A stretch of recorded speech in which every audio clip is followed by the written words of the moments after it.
Hey, what's up, everyone? Welcome back to the Pack Leader Podcast, PLP, episode number 5. Brian Bland, what's up?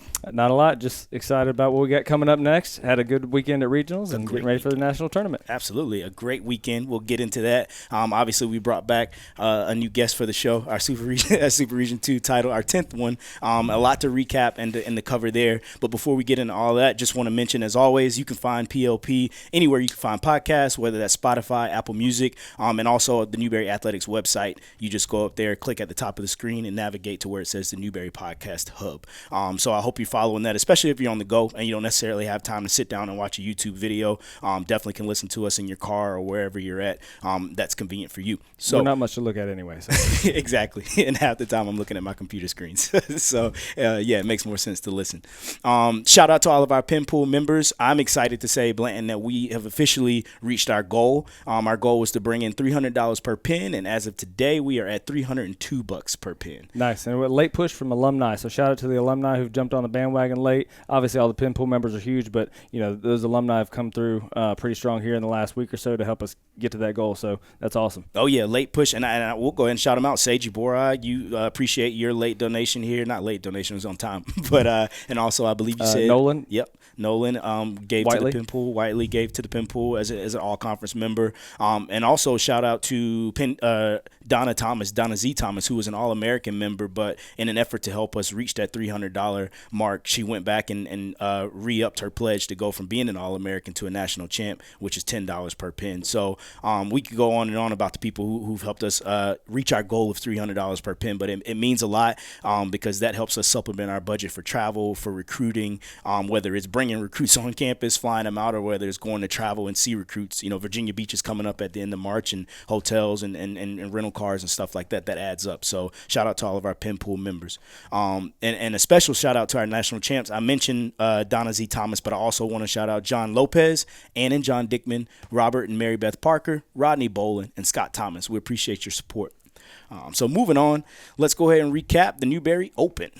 That was on February the 13th, and Coach, our red shirts showed up. They showed out, man. Yeah, I believe, obviously there's not a team score kept, but if we would have kept a team score, I believe they would have been the tournament champions, which is not the hugest deal in the world, but huge for them. Yeah. Definitely a big day for our red shirts. Our guys who competed unattached came and they showed us why we recruited them and kind of set the stage for the future Newberry wrestling. It was a good day. Oh, yeah, and there wasn't an official team score, but if there was, the Red Shirts would have won with the score of 62 points. I hopped on track and I saw that. Second place is pretty fun fact to know that the second and third place teams were D1 unattached Red Shirts. So Chattanooga came in with 55 points, and then the Citadel unattached came in with 44 points. So Newberry definitely represented, and I definitely want to start off by talking about John Parker, who you work with pretty closely on a weekly, daily basis. He came up and showed out and took second. Yeah, John Parker started the year pretty raw. He was a Marine for the last 4 or 5 years, straight out of high school, decided he wanted to go to college, showed up. He's been here all year. Like I said, pretty raw, a little rusty. And he's in there every morning with me at 7:45, busting his butt, and it started to pay off. I think he's placed in at least 2 opens this year, if not 3, and showed out the other day at the Newberry Open and lost on a crazy scramble in overtime that it looked like he was going to finish and win 2 or 3 times before he finally gave up that late takedown. But a great day for John Parker and a huge tournament placing for him, just an opportunity to sort of validate all the hard work he's been putting in. Yeah, that scramble was wild. It's one of those things where if you go left and not right, it comes out differently for you. But definitely fun to watch and took that guy in the sudden victory. John Parker also scored the most team points for everyone that day. He had 18.5 points of our 62 points as a team unattached. So really excited about his future. And like Coach said, the work ethic is there, the passion is there. So definitely look out for that guy to be in the mix. Super proud of him and all the work that he puts in. Also placing for the Wolves as unattached wrestler was Christian Decatur. He took second place for us, not Luker. Definitely want to right. And younger brother of Timothy, our starting 133, just to kind of clear that up if that name sounds familiar. But yeah, he's been wrestling well all year. He's been a little banged up, but he kind of put it together, healed up, and had a great showing. So it was a good day for him as well. Yeah, and a lot of people don't know both of those guys. They transferred in from different institutions.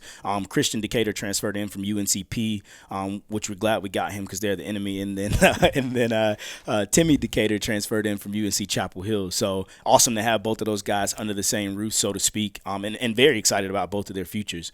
Zach Harrington, also a New York guy, comes to Newberry by way of New York. He's a freshman who took fourth for us, and he scored 15 of our team points. Yeah, he's sort of been silently surprising this year. He kind of floats on the radar because he's in that same mix with Isaiah and Josh Blatt, Stevie Chopek, Devin Moore. Yeah. All those guys who are battling for those couple spots, and him being a freshman really just sort of took it upon himself to step aside and go ahead and redshirt this year. But then you watch him in the room, and he's riding the heck out of guys and giving them fits and getting in on legs and finishing shots. It's like, dang, he's – yeah, he's really solid. So, yeah, I'm excited about him. I think he's got a high ceiling, and he's already well on his way to doing well and, placed at the Open and scored a lot of team points. And when you say hard-nosed, I mean he is hard-nosed. Absolutely. So he's a tough kid. Yeah, and I think he gets that from his dad. It's been awesome having his dad. Coaches, as for a red shirt, we can't necessarily corner our athletes. We're definitely standing close by, but we can't be in their corner, and his dad has made several appearances, and he's in the corner, and he brings a lot of intensity as well, so it's been cool to have his family here. Absolutely. And another guy, Asa Walton, who actually comes to Newberry by way of South Carolina, but made his way to South Carolina by way of New Jersey. He got thrown into the mix this at the Newberry Open and took fifth. I think he scored 9.5 points for us. Yeah, Asa had a good showing. And just a quick backstory. So he's a New Jersey kid, and last year the New Jersey State High School Association canceled their wrestling season, or at least the last part, or I'm not sure exactly what the details were, but he came to South Carolina because we were wrestling. So he's got family in state, transferred before the year started, spent the whole year living with his uncle, I believe. Went to Clover High School, took second in the state, and has ended up here. We landed a stud, and he wrestled well. So I'm excited about him as well. And he's one of those guys like Bodie, who I was recruiting when I was at King too. And I told him they tried to get away from me, but it all worked out. Absolutely. So I'm excited, and definitely look for him to be in the mix as a potential starter next year. He's got a really high ceiling as well. Other Wolves scoring points for us at the Newberry Open was Tate Evans. He took 6 with 7.5 points. Damon Lovelace, who also scored 2.5 points, and JP, who dislocated his elbow, and that kind of ended his season. Definitely keep him in your thoughts and prayers. As far as the unattached wrestlers go, super proud. Could not be more proud of Fletcher Swindle, who took second. Yeah, Fletcher, he's one of those kids. He's been in the program for a few years. He's an Alabama kid, tough as nails, and we've sort of caught on him on short notice a time or two, kind of threw him to the wolves. For national duels. And he went out and fought hard for us, and to see him kind of be able to prepare properly and step out and have a good showing, I think it's huge for his confidence, but it's also huge for us to see that validation as well. Yeah, and not only on the mat, but he's a guy who has been battling some things off the mat as well, and so to see him overcome the adversity that he's had to struggle with off the mat, and to see it pay off not only in his personal life but in athletics as well, is something that we find a lot of fulfillment and pride in also. And he's stepping up and becoming a leader in his own way for guys who to know that they can do the same thing if they're dealing with anything else as well. And you can fact check me on this. I'm not sure. I'm pretty sure that's the first time this season that he stepped on the mat to compete in a few years, 1 or 2 years. Did he compete last year? I'm not sure. It would have been in opens. Okay, gotcha. But either way, super proud of him. Also placing was Josh Blatt. He wrestled attached as well, and he took 4th. And that guy. He is fun to watch. He is a fireworks show when he's on and when he's feeling well. He's sort of been in and out of the lineup, battling some things this year as well, but when he's ready to go, it's a lot of fun. Oh yeah, and I mean he's and keep in mind he's but he was a freshman Super Region 2 champ at 141 pounds. 149. So I mean definitely has what it takes to he's been at the national tournament and has what it takes to go. So obviously next year we're excited about him and him trying to put it together at the right time and consistently. I think those are some keys for him, but definitely excited about what he brings to the table. Absolutely. Now let's talk about Super Region 2, man. That was awesome. What a day! It was a day. It was a lot of fun. It was what we had hoped. When you're, as Hannibal from the A-Team would say, I love it when a plan comes together. This year's been very up and down, but we sort of knew what it would take to get us at the right place at the right time, and it really worked out. And we got the guys mentally and physically where they need to be, and it really came together at the right time, and the guys showed out and wrestled really well. Yeah, and I mean, it was a long day, too. I mean, I think I'm still looking for my bottle of bourbon that they promised. We had a 45-minute late start, and so me and Cy had to hop behind the tables and try to figure out how to fix track. Shout out to Cheryl Baynard, who ran the Newberry Open, who kind of walked us through it. But, yeah, that was funny. It definitely made for a longer day than we had planned, because the original plan was to run all the matches on one mat. And when we were sitting in the stands, I was like, dude, we got to figure something out. Right. We owe Cheryl a bottle of bourbon, too. Yeah, we do. She's the real champ. But, yeah, we had 10 placers. We had 5 qualifiers. Easily could have been more. Those were some hard-fought bouts in those 3rd and 4th place matches. Absolutely. I lost a couple of them. Nolan Wheeler, who wrestled his behind off all day. Sort of got the reward of, unfortunately, Will Evans went down with a knee injury in our last event, but Nolan Wheeler got the nod, got an opportunity to step up. He's been the backup at 65 all year, but he's been filling in all year because the starter's kind of been in and out of the lineup with some injuries. Nolan cut down to fill in at 57 and just wrestled his absolute behind off. I couldn't be more proud of him than what I am, and it really, that one hurt when he wasn't able to punch his ticket, but he's got a bright future as well. Oh, absolutely. He's one of those hard-nosed guys we talk about whose gas tank is definitely an asset to him, and he's in it in every position. I like it because he can score in every position as well. It's not like he's just limited to neutral. If he's on top, he's always looking to put points on the board. If he's on bottom, he's always dangerous. He can get the reversal or the escape, whatever's needed. So, like you said, excited for his future.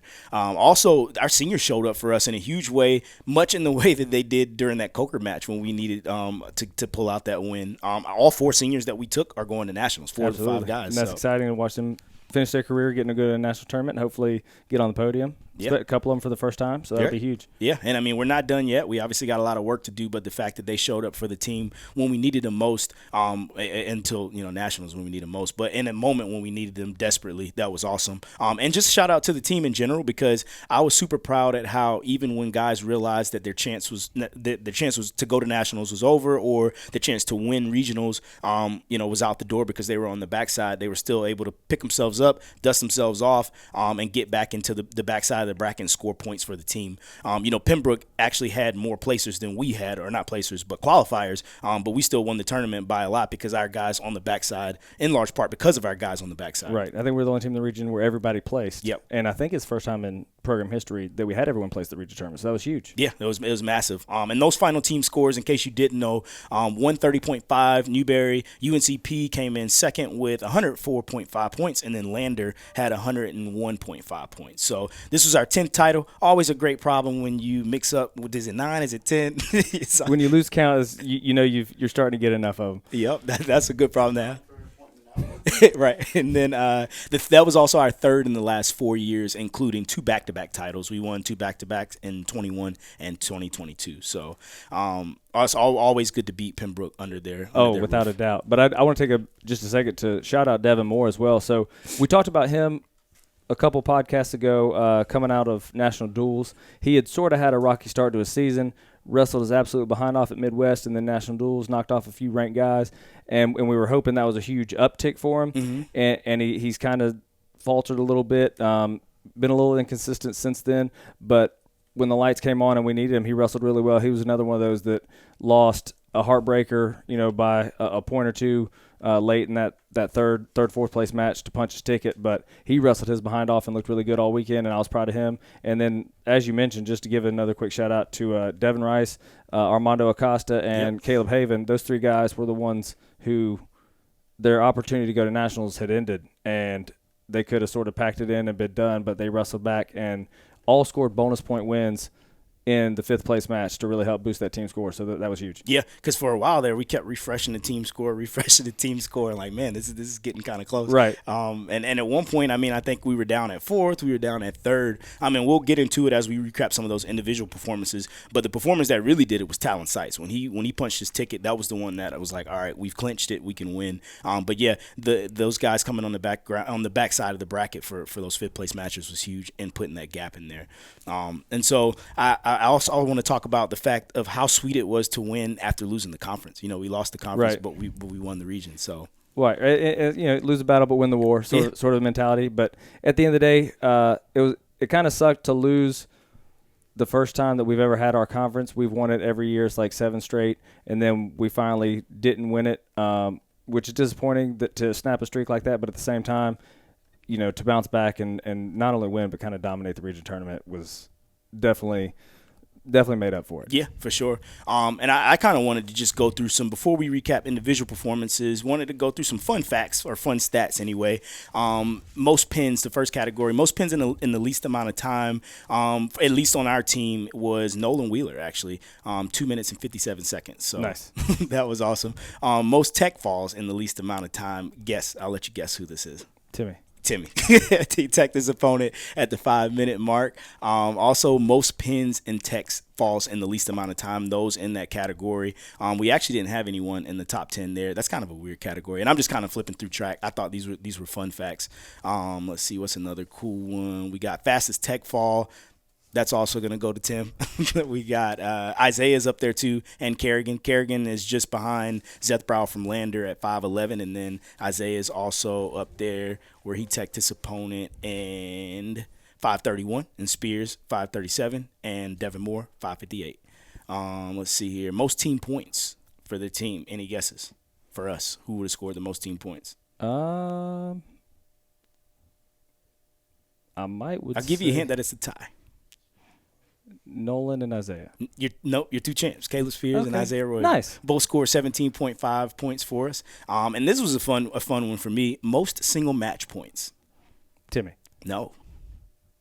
It's close though. He's in the top 3. Spears. Devin Moore. Oh, nice. Nice. Most match points with 23 of those. And then Timmy was right behind him with 21 in the top 3. Nice. So fun facts for those guys, stats-wise.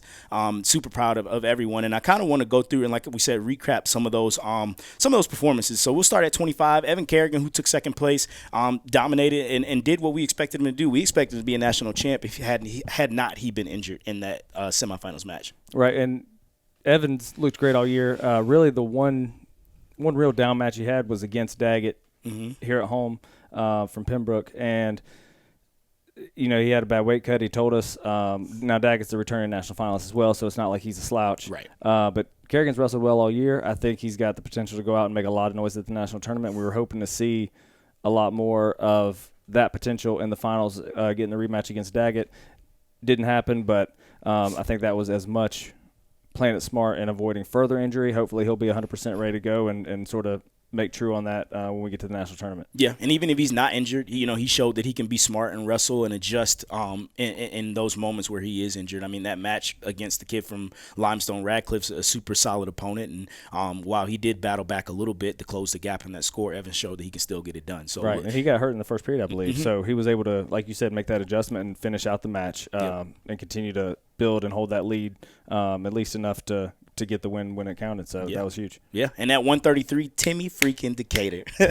he finally showed up, man. I know he's had a lot of ups and downs similar to our season, but it was just reassuring to see him wrestle the way that we know he can wrestle. Oh, absolutely. And the thing that I was happiest about for him is he really took the coaching and he took the problems and weaknesses he's had in his the reason he's lost matches largely has been kind of scrambling. It certainly ain't pace. It's certainly not technique. Right. It's certainly not strength. So, it's sort of getting a little too overzealous in a couple of those scrambles, and he really was a little more patient, kept himself in a little better position, and won all those positions he's been losing. So it was huge to see him make those adjustments and not only beat a couple kids who he's lost to, but dominate. I think he had a tech and a major over guys that have wrestled him a lot tougher. I think one of them, the major he got over a guy who had beaten him, and the tech he got over a guy he had barely beaten or something like that. So it was huge. Went on a tear on the backside. Oh, absolutely. It was a tech fall, a major decision, and a major decision. And, I mean, I would argue that performances like his out of our 10 guys are partly because of the reason that we won.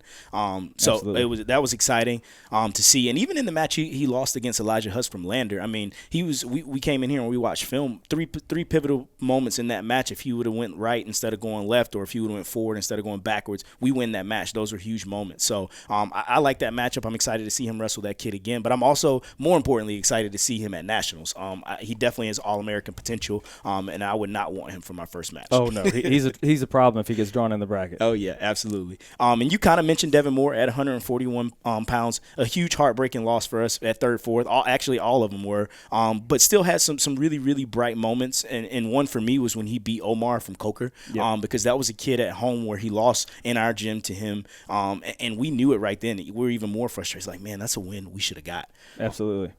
And so to see him go out there and beat Omar, especially after watching Omar in the previous round almost beat Christian Small, who's a returning All-American. If Christian didn't pull a bag of tricks out of his hat, you know what I mean, then he would have been on the backside of the bracket. So that says a lot about Devin's potential and what he has to offer. He has a bright future ahead. Right, and I think we've sort of gotten onto him about his confidence and maybe, the wrestling, terms, probably mentality, where he's had a lack of focus a time or two this year and sort of been one of his downfalls. But the mentality he had going into that match, so the way the team rooms were set up is instead of locker rooms, they kind of put two teams in a classroom, and there were several classrooms. Mm-hmm. So we ended up being in a class with King.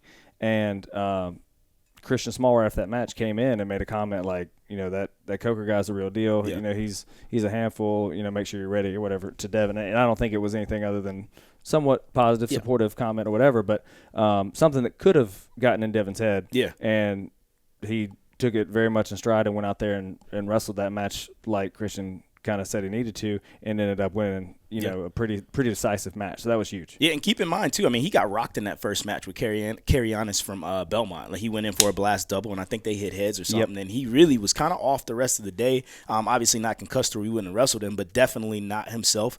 He had a big cut over his eye, and just I kept telling him he was ugly because this looked like hamburger meat on his face right here. It was bad. Yeah, so, I mean, I definitely think he had that working against him, and I'm super excited to see him in the mix next year. Absolutely. At 149, obviously Isaiah Royal does what Isaiah Royal does. He took first, Mr. Consistent. But not only did he bonus point everyone, but this is his third region title in his career out of the 4 appearances that he's made. 5 appearances that he's made. He hasn't lost at the Super Region. Let me see, make sure I don't mess this up. He hasn't lost a match since Super Regionals last year when he took, what was that, third? Who did he beat for third, Ben? I beat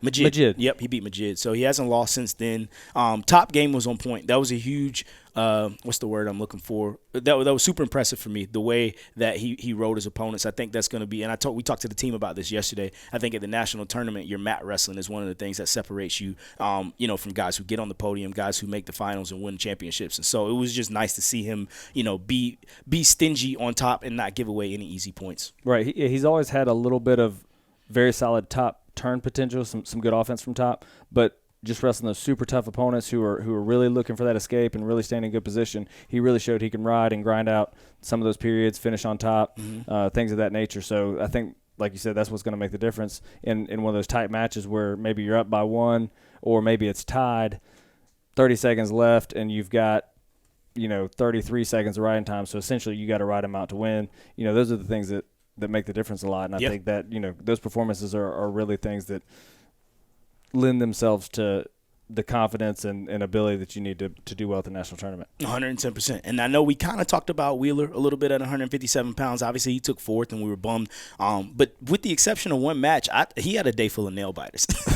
And because didn't he have a pin? He did have one pin. It was pretty quick, first period, I think. Yeah, he did have one pin. But outside of that, I mean, he spent the entirety of his match. He got his money's worth. Yeah. So that match with Owens from UNCP was crazy. Yes, that was wild. The whole gym was kind of circled around. And I think that was another huge match for team score as well. Absolutely, and I think not only for the effect that match had, but the effect moving forward. Mm-hmm. So it wasn't just a team score of like, oh, that's a head-to-head and we're battling with Pembroke in second place, but we're at Pembroke's gym, full of Pembroke fans. They got 30 wrestlers, working the tournament, surrounding the mat, cheering, every time a Pembroke guy wins. And so it was huge to see not only that win and how it affected the team score immediately, but I think that was a huge one that deflated some of the Pembroke fans and Right. morale, moving forward through the rest of the day. So that was big. Yeah, and it was one of my favorite matches of the day. The energy in the building was insane. So shout out to Wheeler for getting that one done. And like we said, we're excited for you next year, man.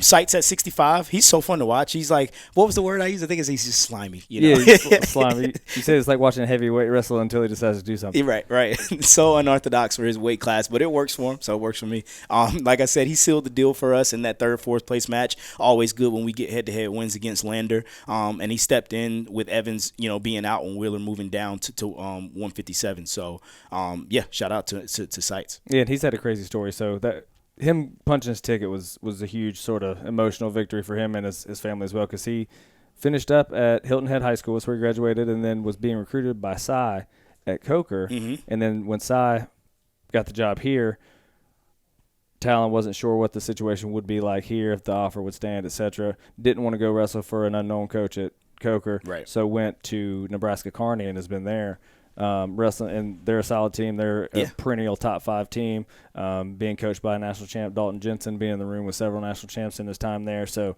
it's, seeing him come back home to finish up his senior year, had some personal struggles, and then to come back and finally punch his ticket and get a chance to go get on the podium was huge. Yeah, it was huge, and it was awesome for him to be the guy for us to clinch that victory. Absolutely.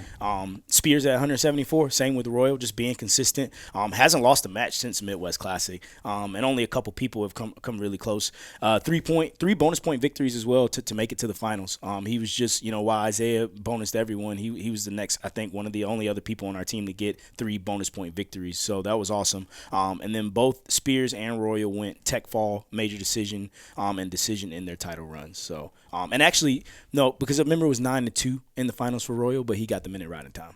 So he ended up getting a major. So super proud of Spears. He's another one of those guys that's in there with Coach Blatt on a regular basis. I think you were in there before you got here. This morning. So in there grinding, and shout out to him for the work he puts in. I'm excited to see him have a great national tournament.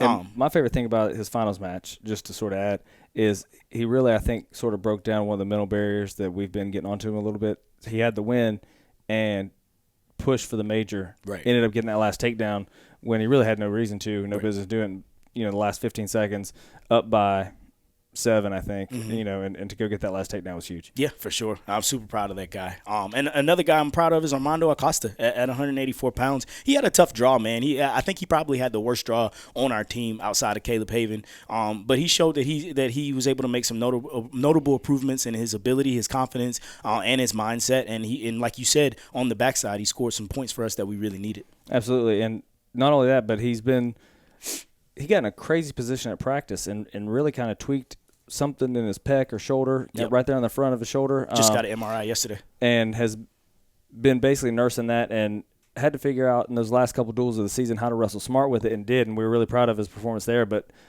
it was sort of one of those, I don't know how – we were very hopeful. I don't know how realistic it was on paper for him to go do super well. Mm-hmm. But he put himself in a position and ended up not qualifying on what I think is a pretty questionable call. Right. So, in fact, I went to the head official and we had a discussion. And basically, if I would have worded my question a certain way, could have won the challenge. Was that against that Pembroke kid? Yeah. Yep. So, Armando wrestled a great tournament. Tough as nails, wrestled smart, made all those improvements like you said. Mm-hmm. And, again, I think the thing I'm most proud of for him is when his chance to go to the national tournament was over, he still came back and got a bonus point win for 5th and 6th to make sure we were still adding those team points. Absolutely. That was huge. And another guy we're super proud of is Caleb Haven, who took 5th, didn't make it, but wrestled a perfect match against – and I thought he had a terrible draw too. You don't want Branham, who's number 1 in the region, for your first match out. Right. So I was like, man, come on. But went out there and really wrestled. You could just see he had this look in his eye. Like he was locked in and he was ready to win that match. And he wrestled a perfect match against a guy who is literally a bag of tricks. Will stand right up in front of you, inviting the takedown, you know what I mean? And he didn't take any of the bait and did what he was supposed to do, went out there and beat a guy who's number 1 in our region. I think he's a super talented freshman. And for me, it was just exciting to see him go because he's kind of been up and down, right? He was around in 12 at Midwest Classic. Yep. But he's had glimpses of like, man, this guy's going to be really good, and glimpses of like, what are we doing? And so to see him, put it together at the regional tournament and beat a really talented senior who should have beat here in our gym at that Belmont Abbey duel, that was huge for me. And also the way he wrestled Darius Parker, who's ranked top 12 in the country right now. Got the first takedown in that match, and showed that he can take down anyone in the country. I think he has a super bright future. He's one match shot of qualifying. Lost in the championship round, like I said, to Darius Parker, who qualified last year, and not bad for a freshman. Overall. Not at all. And honestly, outside of just a dumb mistake, sticking his head up against a headlock guy who he pinned a week or two ago. Yeah. Again, another bag of tricks and got caught with one. But same story. Coming back for 5th place, easily could have packed it in and stayed locked in and would have faced Branham for 5th and 6th. And Branham, I think, was healthy and said he didn't want any part of it, so he didn't wrestle. Well, we'll take the points, Brandon. Absolutely. Thank you, sir. So I'm excited for his future. And most of the problems that we've mentioned about Caleb are freshman-type problems. Absolutely. Those are things that come with time and experience. So he was a 4-timer here in South Carolina, so he knows how to win. I think that's part of it. You always say winning is a skill, winning is a talent. Absolutely. So I'm excited about him to keep doing that for us. And then Devin Rice up at 285, man, he is another guy who has made steady improvements over the course of the season. Closed the gap on Schaefer from UNCP. He lost to him 7-2 here at our gym. And then when I looked over, I was coaching somebody else at the same time. I mean, it was like 1-1 in the third or something like that. I'm sorry, not 1-1, maybe 0-0. And he ended up losing 3-0. So that was a super tight match showing that he's getting better. And though he took 5th place, another guy who I think you need to look out for next year because he's had wins over Ian Kuehl, number 2 kid in the country from McKendree when we were out at national duels. And so he showed that he can wrestle with anybody. Yeah, Devin Rice has made a lot of improvement. And I made the comment, if he'd have been able to squeak out that match to go to 3rd and 4th, I think he would have placed 3rd. I think he would have qualified. And I think with 2 more weeks of making a few tweaks and making some of these little – because it's not like he's massively improved at anything, but he's made a few small tweaks that have massively improved his performances. And I think 2 more weeks of a little bit of that would have made him make a little bit of noise at the national tournament. He's right on the cusp of really turning that corner and going from being pretty good to being pretty great. Absolutely, and that's a good place to be. And I think that match you're talking about was the Belmont Abbey kid. Yeah. I'm looking it up. It looks like it was a close one, 3-2. So and it was a late takedown or an escape, or I don't remember what it was, but he felt confident going into the match, wrestled pretty well, and just, one thing got away from him here or there. I don't remember exactly what it was, but he wrestled a great tournament, tough match there, great match against Schaefer, wrestled the Coker guy who he lost to here, dominated him early, and then wrestled him again 4th, 5th, and 6th and pinned him. Yep, and those guys, so they wrestled 3 times here in the last few weeks. The guy has thrown up wrestling D. Rice 2 of those 3 times. Yep. And the only time he didn't, he got pinned. Yep. So definitely, and he lost here at our gym, right? Didn't D. Rice lose? Rice lost to him and then dominated him in the championship round, and then got him again for 5th and 6th. Yeah. So again, that's another area where another opponent where he's shown that he's getting better, and it's not the results that you want. Obviously, you didn't make the tournament, but all we can ask for as coaches is progress and that you're improving, and they're all doing that. All 10 of our guys in the lineup. So super excited, super proud of the run we had, and for like I said, we lost the conference, and with us and Lander and Limestone and all these other teams in South Carolina vying for the premier team in the Southeast, it's awesome to go out on top and win our 10th title to show that we're the kings of the South, and this is our territory. So shout out to the team, and I'm excited about nationals. Before we get into some other stuff with Super Region 2, SAC, and just general Newberry news, definitely want to get into this awesome interview we had with alumni Cody Brundage. He graduated in 2017, 2-time qualifier. He's going to talk a lot about his experience here. He's in the UFC now doing some really cool things. So we hope you enjoy that interview. Cody Brundage, how we doing, man? I'm good. Is this thing? Here we go. Let me work this thing. Got it. Nice. Getting the Zoom call started is always fun. How are you guys, bro? I feel like I haven't seen you forever. Good, man. How you been? Good. Busy. I like it. Busy's good. Busy's good. For sure. What are you up to these days? Where are you at right now? I'm in Colorado. I'm at the gym actually right now. I figured it'd be better to do it at my coach's office than at home with a screaming baby. So, but yeah, I'm actually just finishing up camp. I fight next week. So this is like my last training session. And then I'm flying out tomorrow to go corner one of my buddies at UFC 272. And then I'll fight the next Saturday. So, okay. Awesome. That next Saturday, who are you fighting? His name's Dolce Lugiambula. I think I probably butchered his last name, but he trains down in Florida. Yeah, he's pretty good. He's 2-2 in the UFC, 12-3 overall. He's pretty good. like a judo guy though, no wrestling. So Gotcha. You're 6-2, right? yeah, 6-2. All right. Sounds like you're definitely the favorite then. We'll see, bro. I don't know. I don't ever get much love on the lines, but we'll see. Like I said, he has 4 fights in the UFC, and I lost my debut, so Got you. I don't know. Hopefully, some people are taking into account. You know, I took that fight on like 48 hours notice, and yeah. And I was looking your stuff up. I saw you had 3 of the 6 wins by submission. I think the other 2 by knockout, or do I got it backwards? Switch. Okay, so 3 by knockout, 2 by submission. Yeah, That's and then awesome. 1 decision too. Yeah. Nice, man. That's pretty dominant. I like it. Try to get finishes. I said it. Sometimes it hurts fighters, I think, that come from wrestling backgrounds because we don't just train to win. You know, we train to like, oh, you gotta go get a bonus. You gotta major this kid. And sometimes in fighting, like winning is enough. Like just go win. You get overzealous sometimes and get caught. Right. So kind of explain a little bit to me, just because I'm not exactly familiar with the whole inner workings of the UFC circuit, where you're at on that. I know you mentioned you lost your debut fight, but kind of where you're at on the ladder and in that process.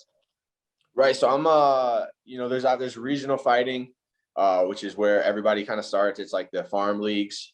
And then some are better than others, right? Like it's the same, like, local promotions, there's tons of them, like hundreds. Every state has some. And then there's bigger ones that are like more national regional promotions, like an LFA, which I fought for. That would be like a AAA team in baseball terms. Like that's like if you're winning there, you're like right on the cusp of getting signed to the UFC. So you start there, just work your way up, try to get as many wins as you can, you know, try to get finishes. That's what the UFC likes to see. And then they have different routes to get in, right? They have like the Ultimate Fighter is a show that's been around for a while. They have the Contender Series, which I fought on and I lost on like last year. And then they have like short notice call-ups if your record's good, if you're on a high streak, whatever, which is how I actually got in. So I got called in. I've had 1 fight on a 4-fight deal. So I still have 3 more fights left on my contract with them. And then, you know, the goal is to never fight out your contract. You want to fight, like, say I fight 3 of the 4 fights, we renegotiate, I get more fights. If you're fighting out your contract, that's not always the best. But yeah, so I'm on my 2nd fight. It's my first real fight with a camp. So yeah, it's good. You know, I'm still like an entry level guy. I'm not a top 15 guy. I'm not anything like that. I'm still on the first, like I said, the first contract, which is where a lot of guys start their career and end their career. You know, the UFC has a ton of turnover just because there's tons of fighters and tons of up and coming talent all the time. So yeah, I'm just in the beginning of my career with the UFC and really fighting. You know, I rose pretty quick. Most guys don't get in the UFC in 3 years. I got there in 3 years of fighting. Like most guys, it's taken 7, 8, 9 years to get there. So I got there pretty quick, and I credit that to wrestling for sure. I think that's why I was able to make such a quick rise. Yeah, that's huge. And you have a really unique household in that you and Bobby both are doing it. And doing it really well. For sure. I think that was a huge part of me getting to where I got so quick as well, just because I had like the inside track in terms of like, here's what they want from you. Here's the fights we like, because I signed with a management team when I was 2-0. And they're really good managers. Like they're some of the best in the game. But me and Bobby like found all my fights on the regional scene until I fought for a Contender Series. So we were picking smart matchups, fights that we thought I could go finish, but not bums, right? Like guys that had decent records I could go beat and get my name out there. But yeah, it's been good, man. I think it is interesting, you know, trying to separate fight life and home life. You know, there definitely has to be a distinguishing the difference between those two for a healthy relationship. Right. And you got a beautiful baby, Kingsley. How old is she? She just turned 1 last week. So okay. Yeah, we got a 1-year-old in the house now, which is pretty nuts. Like I always found it so corny when people are like, man, it goes so fast, and make sure you enjoy it. But it's the truth. It does go super quick.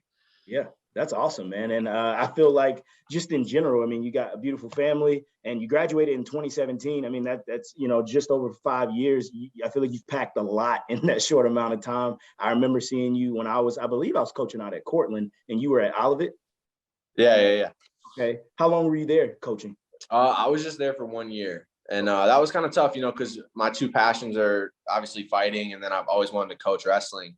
And I kind of gave up coaching for now to fight because it was tough to do both. And like if I wanted to put all my eggs in my plan A basket, I kind of wanted to abandon the plan B for a little bit and just see, you know, where I could take it. And, you know, it's worked out so far. But coaching is definitely something I want to get back to. You know, I miss it. But yeah, I was there for a year. It was cool. It was a cool experience. It's different, like Division III is different than Division II, just in terms of like how you're recruiting and things like that. So it was a different deal for me, being like a grad assistant there for a year, and it was good. I learned a lot of things and like the guys I worked with, so it was cool. Nice. What'd you get your master's in? Oh, I didn't get my master's. I wasn't a GA. I was just an assistant for a year. Oh, nice. So I haven't got my master's yet. That's in the plans though. Well, that's good, man. That means you can go get a GA somewhere else. That's right. Yeah, for you sure. just started a master's program here, so keep that in mind. My man, bro. But no, so you graduated in 2017. Kind of walk me through the timeline. When you graduated, what were like next steps? And then also talk to me about, the defining moment when you decided, all right, coaching or fighting, and how you decided which road to take on that intersection. So as soon as I graduated, I moved to Michigan shortly after. I was dating a girl from Michigan at the time, and I had been in contact with the Olivet coaches already. So it was going to work out that I could coach at Olivet, which was in Michigan, and I was moving there already. And then I started training. I kind of knew I wanted to fight. I was a huge fan of the sport. Like anybody at Newberry College was coming to my house to watch the UFC fights when I was there. So I was a big fan of the sport, and Newberry has a big history, with fighters coming out of there with guys like Corey Anderson, Kelly Anundson, Cody Garbrandt. They got a rich history of fighters from a small school, which is pretty cool. And I was like, I think I might want to try that, or at the very least, train. And I remember when I told my mom, I was like, Mom, I think I'm gonna train MMA. She's like, go do CrossFit or something. Like, Not the same thing, I was like, I don't know. It's just not the same. I needed that physical grind that wrestling was. And so then I started training at this gym that was like an hour away from Olivet. So I would wake up in the morning and I would go to the gym and I would train for like an hour, 2 hours. I had no idea what I was doing, right? Like I'm not a fighter. If anyone knows where I'm from, Chapin, South Carolina, there's not a ton of fighters going out of Chapin, South Carolina. Like my folks would refer to me as a GCG, a gated community gangster, bro. I was like, had a great life growing up, had no like struggles, which isn't typical in the fight world. Most guys are coming from some kind of struggle, adversity that pushed them to fighting. And I didn't have that story. So I was trying to figure out how to fight, and I would train there. And long story short, I was there like 2 hours in the morning. I didn't know what I was doing. My wife, she wasn't my wife at the time, but she was in the UFC. She was training people, doing private lessons. And she was like, here, I'll help you in the morning. You help me with my wrestling. She came from a boxing background. She wanted help with the wrestling stuff. Anyway, she helped me a ton. She's like, I think you could go far in this sport. But it was just tough because I was training 2 hours in the morning, and then I would drive an hour and a half to Olivet. I would coach and practice with them. And then I would drive back an hour and a half to the gym to do the night classes. So it was just a ton of driving, a lot of time. And like you guys know, it was my first assistant coaching job. I was on like a $3,000 stipend. I wasn't making any money and I wasn't working. So I was like, okay, these people who are at the highest level are telling me, you can make it to the highest level if you invest in your time and your energy into this. Also, I like coaching. I'm on a pretty successful D3 team. I'm having a good time with these guys. What am I going to do? I felt like I'm young enough that I should pursue the fighting thing, because as I get older, I can still coach, and if anything, it's just going to bolster my resume. If I do go do all these things, it's just going to add to my resume. And I always have had a lot of confidence. Like, I think from where I came from and being at Newberry and the success I had there, I've always had a lot of confidence that if I dedicate my time and energy, I know I can outwork anybody. Like, I might not show up the most talented. I usually won't, but I know I can outwork those guys and reach the level I want to reach. So I just really decided I was going to invest really hard into fighting. And like I said, it's worked out. I've achieved most of my goals with that. And yeah, it's been good. Yeah, that's awesome, man. And you're definitely killing it. So I think you made the right decision. And I think you are also on the right thought process that, you're only bolstering your resume in terms of going back to coaching, if that's an area you want to go back to. And you mentioned kind of a little bit of your success at Newberry, and I want to get to that. But before, I think I noticed I was kind of looking at what you're doing now work-wise. It says talent recruiter at the iVantage Group. Can you talk a little bit about that? Oh, so that was a job I was working in Michigan. I haven't updated my stuff, but I was basically just a headhunter, so I'd be cold calling people and setting them up with interviews and basically as a third party recruiter for a lot of tech jobs, which was something I'd never done. My degree's in education. But like I said, if I get put in a situation where it's like, okay, if you work hard, you can figure it out and make it work. I feel like I'm well adjusted to being able to do that. And I feel like that, like I said, I feel like a lot of that comes from wrestling. I feel like you got to be uncomfortable a lot in wrestling. And that's what makes it easy to kind of just fill the holes of like, okay, like when I went to that interview for that job, like, you ever done anything like this before? I'm like, no. Well, I recruited D3 college wrestling. And that's probably, I'll say that's pretty much the same thing, right? They're like, no, not at all. I'm like, well, I'll figure it out, man. Just give me an opportunity. So that was a pretty cool job. I actually enjoyed that. It was more like in line with sales and things like that. You're getting to talk to people, and I'm a pretty social person. So I enjoyed that. Right now, with fighting and stuff, I just kind of work construction and do some jobs like that. You know, I was a carpenter in Michigan for a few years towards the end of my time there. So yeah, I've worked all kinds of odd jobs, which is kind of just like par for the course with fighting. You know, you find stuff that can line up with your training schedule and what's going to work with that. So yeah, right now I'm working for a construction company, running work out here, which is good too. You know, I enjoy that. Like, I like working with my hands, learning things. So it's been good. And I mean, I think you see that even too with other guys, like you mentioned, that came from Newberry that are fighting. Like even BJ, he has that's his business on the side where he's, you know, building those massive, impressive decks, which is pretty cool. If you live closer by, I'd have him come do one for me. But oh, I know. I told him the same thing. I'm like, when you coming out to Colorado, bro, I need a new deck. Right. But that's awesome. And it's cool to see you fighting. I remember when you come to camp, man, we were at Chapin High School, you were shorter than me and smaller than me. And then I graduate, and all of a sudden you're a 97-pounder wrestling heavyweight at times. Right. And way more annoying too, bro. Yeah. I always say, like, my biggest regret is that I was a late bloomer in my maturity for sure, you know, and like, I'm still working on that. But I remember being at camp, I was like, and then I would work the camp. So I remember when I was a camper, and then when I would work the camps, I was like, dang, dude, I was this kid. I was this annoying kid that's always around, you know. But I mean, part of that was like, I'm sure annoying, but also like, that's part of the reason I went to Newberry. You know, I grew up with all you guys, and I was at the matches when we wrestled UNC and beat them at the home gym. And I just remember growing up in that culture and seeing all those guys and looking up to a team in South Carolina where wrestling isn't necessarily the most popular or coolest sport, and seeing all these guys that I was like, wow, these guys are cool. These guys are badasses. You know, they're killing it. And it was cool to grow up around that. Like I said, I do regret like how immature I was, but I was really young, and it is what it is. But it was cool to be around you guys and see South Carolina guys doing cool things in the state, you know? Yeah. And I mean, shoot, that's what made us love you too, and welcome you onto the program. You know, you were quote unquote, you know, annoying, but at the end of the day, you made camp fun. You made it a lot of fun, and yeah, it was good times. So at Newberry, you were 2-time qualifier, correct? Yeah. But the season before you qualified, I think it was the 14-15 season, you got injured before regionals. What happened then? Yeah, I blew my knee. So I was wrestling with a torn meniscus the whole year. And I was just keep popping it in, popping it out. That was the year I went up to heavyweight, which was interesting, bro, for sure. But I kept blowing my meniscus, but it would pop back into place. So I was like, whatever, I'll get it looked at after season. Well, like 2 days before the regional tournament, I blew that thing out, and it was not popping back. It just was not going back.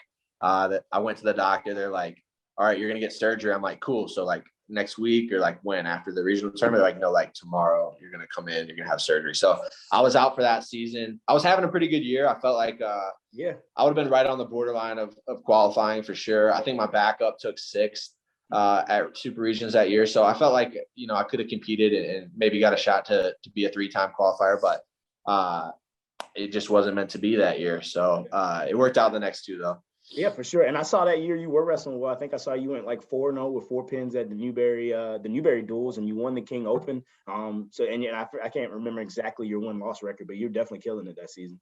Yeah, it was a good year. It was like definitely my coming out year, you know.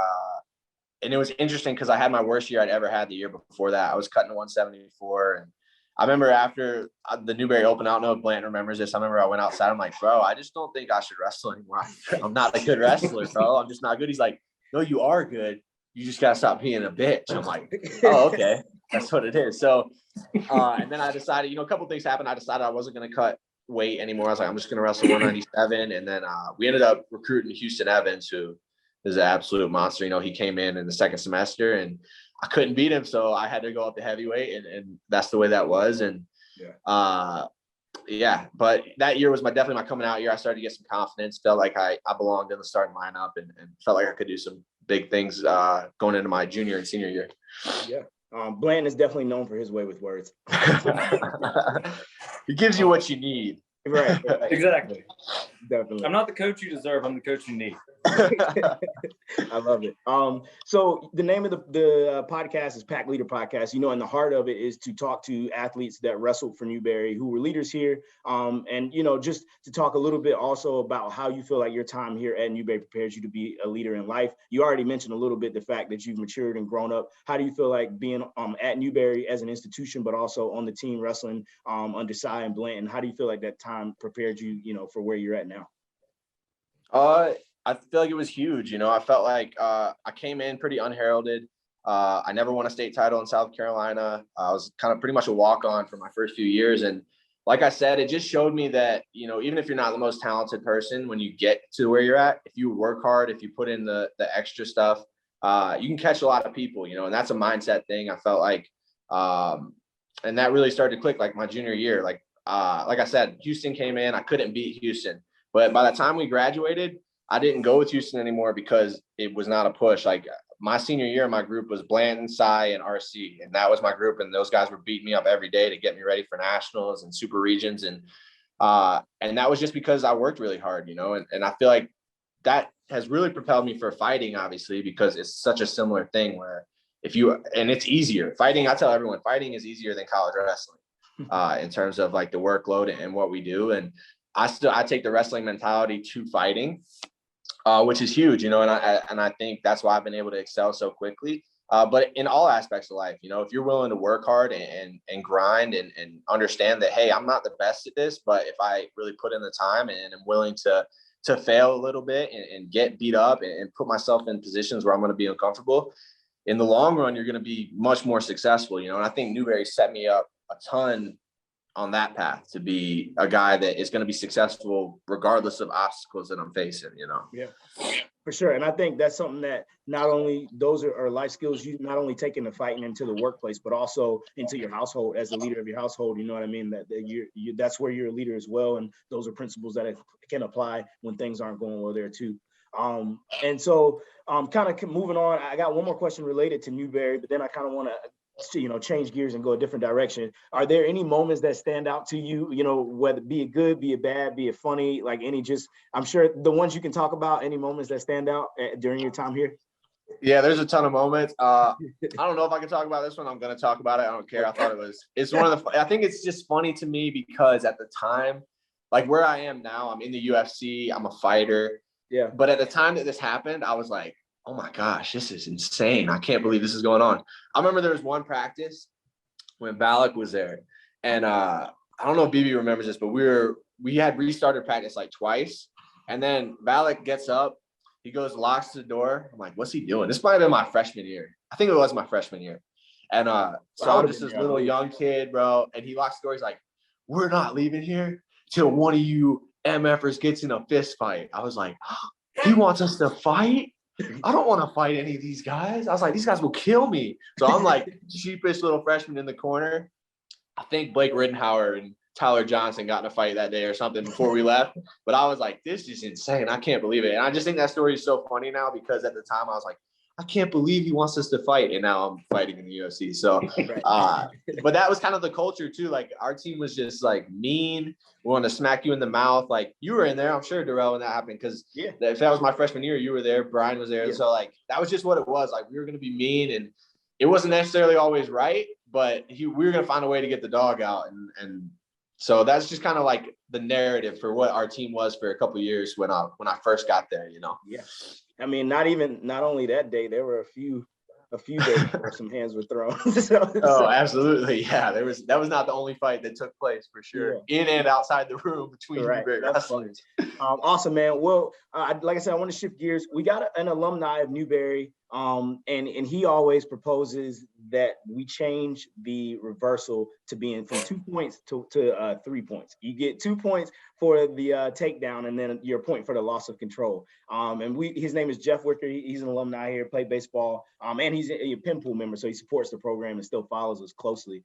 But you know, I don't like change. I think it should be 2. What do you think? I think it should be 2. I know Blanton thinks it should be 3. I know Blanton probably thinks it should be 4 or 5 points. He thinks if you take people down and cut them, you should only get half a point. That's a fact. I remember Blanton's like, why doesn't anybody wrestle on top?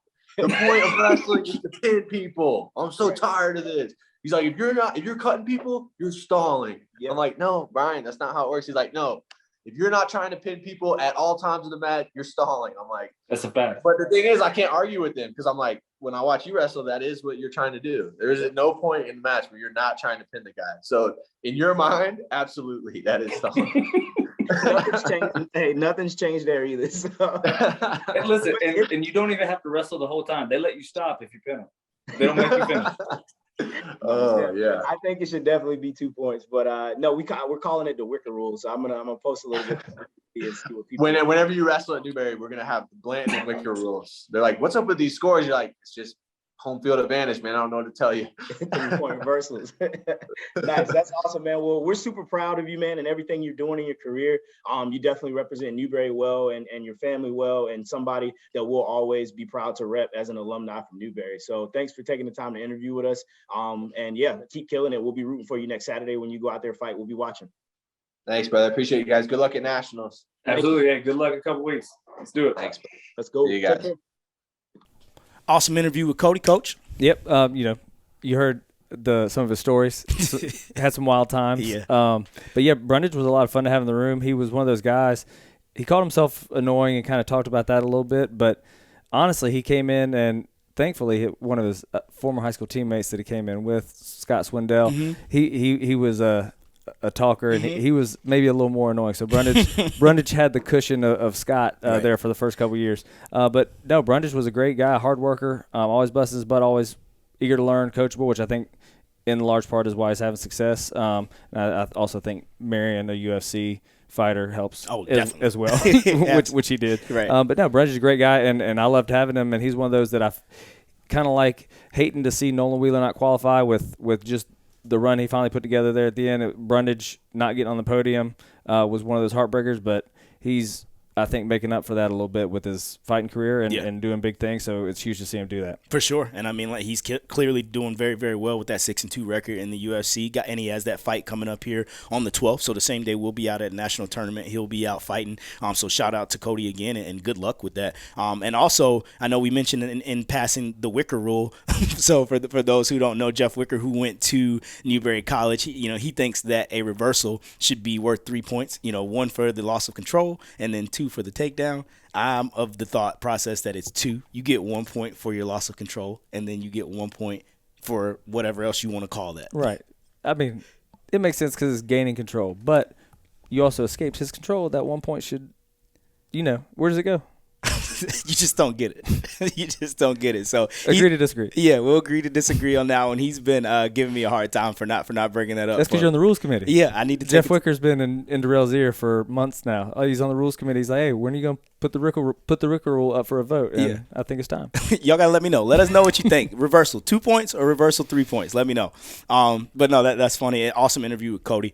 Other SAC Super Region 2 and just general D2 news. Those brackets come out today in the seeds to see where our national qualifiers will be. I'm excited to see those. But I kind of wanted to just briefly talk about how many qualifiers each team in our region got. So we'll start with the teams that got 0 qualifiers. Mount Olive didn't qualify anyone, and neither did Emmanuel. But the most in our region was UNCP. They'll be sending 6 to the tournament, and I predict them to at least have 2 All-Americans. Obviously Daggett, I think, will get through. I mean, he was returning national finalist, so you got to expect big things from him. And then also the one guy, I'm trying to look up his name. Schaefer, I think, has a good shot at ending up on the podium just because he's a heavyweight that's not built like a heavyweight, and moves I think very well. Yeah, moves really well. He's like a massive 197 pounder. I think he weighs about 240, but it's every bit of him. He's not doesn't have an ounce of fat on him, so he's got a chance to go make a little noise. Obviously, like you said, Daggett, and then they're solid enough. Somebody else might squeak through. Rashawn at 165, he made it to the finals against Mitch Dean from Belmont Abbey. Mitch Dean, who's one of my favorite to watch in the region on his feet. He's a beast. I think that was like a 3-2 match. So it was tight. And Mitch is a returning All-American. So I definitely think they got the opportunity to put 2 or 3 guys on the podium. And we're obviously, when we're at that Super Region 2 tournament, we're not friends.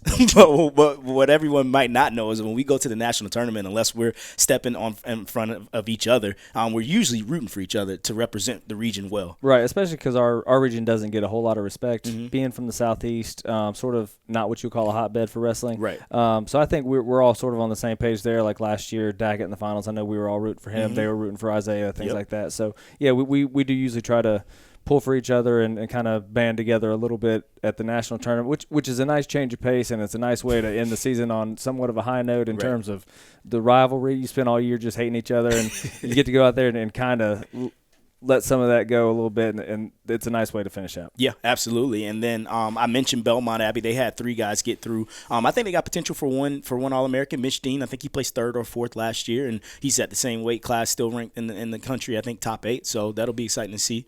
And then King, they also got three guys out.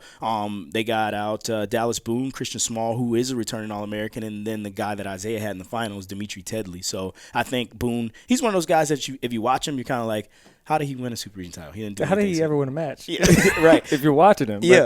But he gets the results. He does. That's what counts. Winning is a skill. Yeah, so I think I'm telling you, man, I think he can get on the podium at 57, and I also think you can look for Christian to repeat as well. Absolutely, and I think depending on the draw and the matchups, Dimitri could surprise somebody because he's got his own little bag of tricks mixed with a very solid style and some athleticism that's not going to be often matched. Yeah, and it's funny to see because he's a guy from Louisiana who Louisiana kids don't get any love.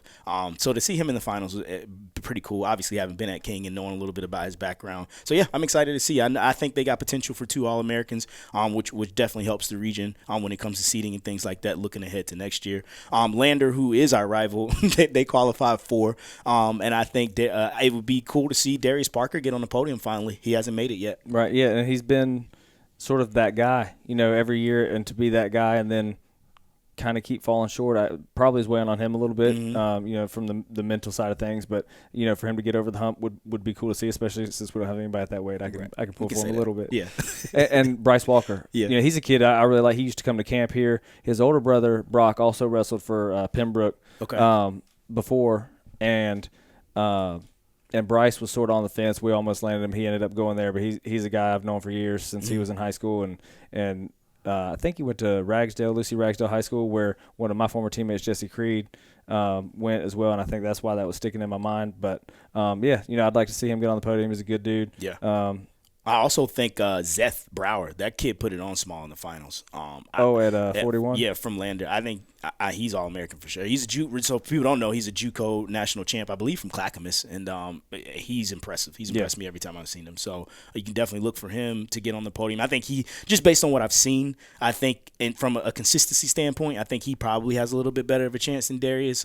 Those lights and the big arena seem to get to Darius when we get out there. But who knows? This is second or third trip out there, so we'll see. And it's one of those things too. You never know; those lights and things might affect Brower in a way that all these other matches haven't. Who knows? But yeah, I'd like to see some of those guys have a chance to get on the podium, especially guys at weights that we don't have anybody. Correct.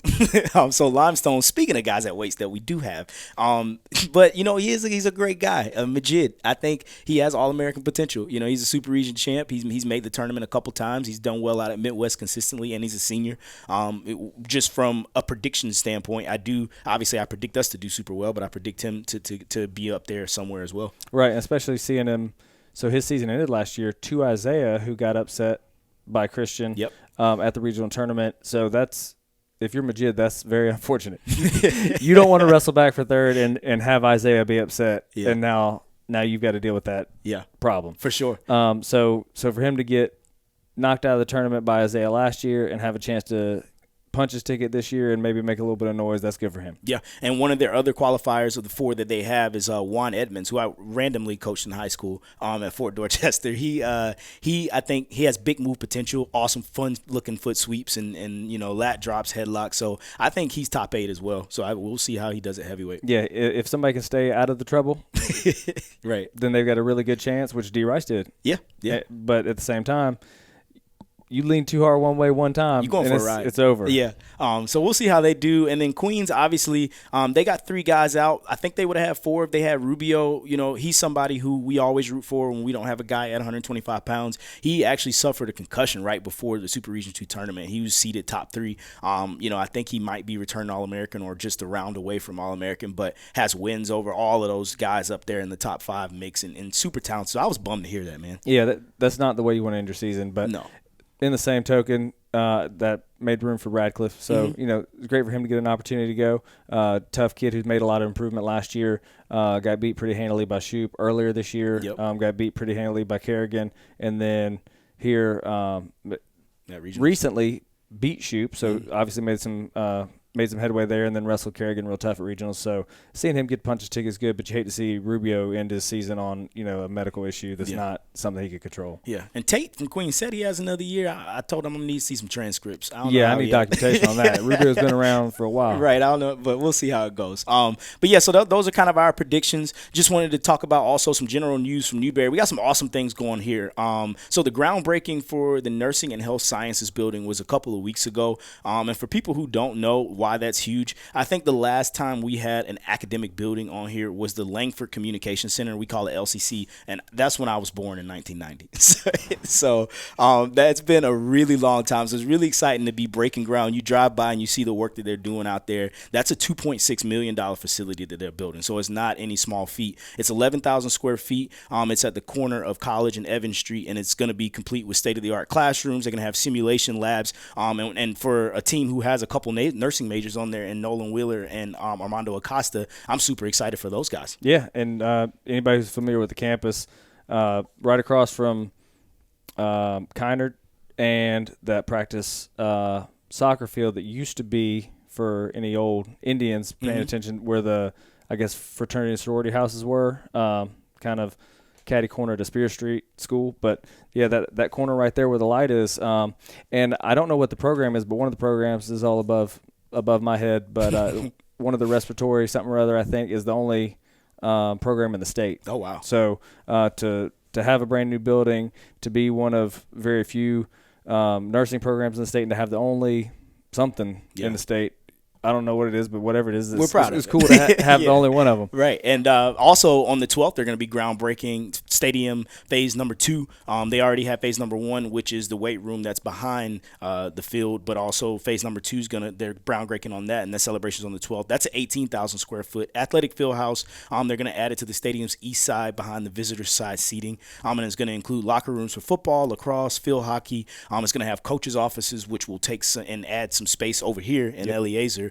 And also classroom and just general reception areas. Another massive project that cost $4.5 million. So, as coaches with our feet on the ground, we often, I want a wrestling room. I want yada, yada, yada, and things that I think we need to be doing. But it's just cool to see. Those are 2 massive projects. Newberry is making progress, and we're always going to want more, but it's just a point of pride for us as alumni and as employees to see that we're doing some pretty awesome things. Yeah, and not only that, but like you said, some of those things – you mentioned with the coaches' offices, but there's things that are going to help us out. It's a recruiting thing. A nice looking anything is going to help with recruiting. But this nice football stadium, kids can imagine themselves, having a good time, tailgating, going to games, whatever the case may be. Also new classrooms. The fact that locker room, the football locker room, is going to be moving over there. There's going to be a lot more space in McLean that we call dibs. Yep. Yeah. But there, it's going to open up opportunities elsewhere, and that's all, a huge thing that will be beneficial to us one way or another. Yeah. So I'm excited as well, and I think it's going to be a lot of fun having something new. Absolutely. Just new to look at and talk right. about. Something shiny, right. So I'm going to zip through the rest of this because I know we're getting kind of long-winded. Men's basketball, shout out to them. They upset number 6 seed Tusculum last night, Wednesday, and then they play Queens this Saturday, 3-5. So if you're in the Charlotte area, go check them out. If not, it's going to be streamed. What's that? Greenville. Sorry, tournament. Greenville. What tournament is that? SAC tournament. SAC tournament. Okay, so yeah, the SAC tournament this Saturday in Greenville. We play Queens. Shout out to Jason Taylor for that dub and also for extending his contract through 24-25. Nice, that's huge. Yeah, so that's huge. A couple other notable shout outs. Willie J, he's an alumni of Newberry College. He just started a brand new program at W.A. Perry. If you know anything about the area codes where that middle school is, definitely a high need area for extracurricular activities where you're dealing with a lot of kids who deal with a lot of stuff outside of school. It's definitely an environment where athletes and students need wrestling more than wrestling needs them. And so anytime that we have an alumni out there making a positive difference in the lives of student athletes, we're always proud of that. And he's been doing that since he worked with Eric Pack at Swansea. And everywhere he's been doing that. BJ Young at UCC, he in New Jersey, he qualified 4 guys for the JUCO tournament. So wishing you good luck, BJ, out there as you guys compete this weekend. And also Matt Oliver at Huntington. Matt Hirsch finished 7th overall at their weight class on 197. He was just the 3rd wrestler in Huntington history to place at regionals after DeAndre and Caleb. So shout out to Huntington and Matt Oliver, one of our alumni, for doing great things as well. Next up, we got obviously Nationals, March 11th and 12th. That's going to be in St. Louis. We fly out Wednesday, get our feet on the ground. We got the guys some fresh gear yesterday. We got us some fresh gear too. We got us some fresh gear yesterday too. So excited to get out there, get our feet on the ground. We're going to get a couple practices in, and then, yeah, it's time to go on Friday and Saturday. Go time, showtime. Let's do it. Yes, sir. So thank you guys for listening. We'll get back to you on social media with the probable date. It'll obviously be after Nationals here, probably in April or either late May or March. We'll see whatever feels right. But we'll get back to you on the next probable date and who the potential next guest could be. But we appreciate the support. And, yeah, we'll be looking for you to root for us at Nationals. Absolutely. Follow us on all our social media. And if you got any ideas or tips on who we should feature, let us know. Yeah, please do. All right. Thanks, guys.